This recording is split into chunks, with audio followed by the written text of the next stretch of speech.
Hello viewers, আসসালামু আলাইকুম। আজকে আমি আপনাদের সাথে শেয়ার করব টক ঝাল মিষ্টি আমড়ার আচারের রেসিপি।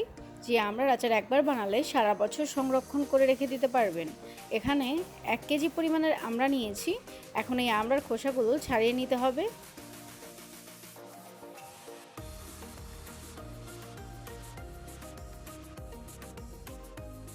খোসা ছাড়িয়ে খুব ভালোভাবে ধুয়ে পরিষ্কার করে নিয়েছি। এখন এই আমড়াগুলো চিড়ে দিতে হবে যাতে ভেতরে থেকে মশলা ঢুকতে পারে। হয়ে গেছে। এখন আচারে দেওয়ার জন্য একটা মশলা রেডি করে নেব। এখানে নিয়েছি হাফ চা চামচ জিরা, হাফ চা চামচ পাঁচ ফোড়ন আর 2টা শুকনা মরিচ। হালকা করে ভেজে নিতে হবে। ভেজে নেওয়া হয়ে গেছে, এখন নামিয়ে নেব।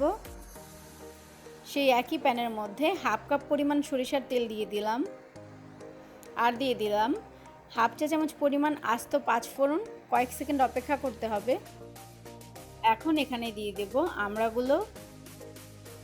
আর দিব হাফ চা চামচ হলুদ গুঁড়া, হাফ চা চামচ মরিচের গুঁড়া আর হাফ চা চামচ লবণ। এগুলোকে মিশিয়ে নিতে হবে। মিশিয়ে নেওয়া হয়ে গেছে।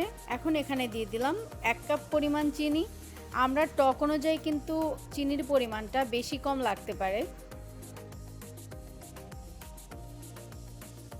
চিনি গলে কিন্তু পানি বের হয়েছে। এখন চুলার ফ্লেমটা একদম লো করে দিয়ে এই আমরা খুব ভালোভাবে সেদ্ধ হওয়া পর্যন্ত অপেক্ষা করতে হবে। আস্তে আস্তে কিন্তু আমড়ার কালার চেঞ্জ হচ্ছে। এখন এখানে দিয়ে দেব আগে থেকে ভেজে গুঁড়া করে রাখা সে মশলাটা দিয়ে খুব ভালোভাবে মিশিয়ে নেব।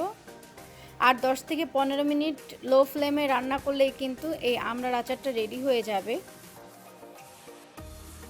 আমড়ার আচারের রেসিপি সহজভাবে আপনাদের সাথে শেয়ার করলাম। আমার রেসিপি ফলো করে আপনারা বাসায় একবার হলেও ট্রাই করে দেখতে পারেন। আমড়াগুলো খুব ভালোভাবে সেদ্ধ হয়ে গেছে আর একটা আমড়াও কিন্তু ভেঙে যায়নি। আচারটা একদম রেডি হয়ে গেছে।